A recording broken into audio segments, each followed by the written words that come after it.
জীবন উপভোগ করার বিষয় কাকু। মানুষ এটা মাইরিয়া দরিয়া খাওয়ার জীবন কয় না, মানুষের লোকে কিছু করতে পারার নাম হইলো যাইয়া জীবন। সেকেন্ড চেয়ারম্যানের মামা এবং জরি মিলে কি এবার সেকেন্ড চেয়ারম্যানকে হসপিটালে বসে মেরে ফেলতে পারবে? আপনাদের কি মনে হচ্ছে? বিস্তারিত জানতে সম্পূর্ণ ভিডিওটি দেখতে থাকুন। আসসালামু আলাইকুম প্রিয় দর্শক, সবার কি অবস্থা? হাজির হয়ে গেলাম মিট এন্টারপ্রাইজ নিবেদিত হাবুর স্কলারশিপ নাটকের 413তম পর্বে কী সব ঘটতে চলছে তার অগ্রিম খবর নিয়ে।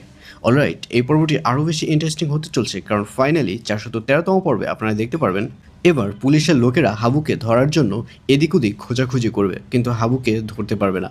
আর অন্যদিকে এবার সাগরের বাবাকে দেখা যাবে সে অনেক ভালো হয়ে যাবে, কিন্তু হাবু, কাঞ্চন কেউই তাকে বিশ্বাস করতে পারবে না।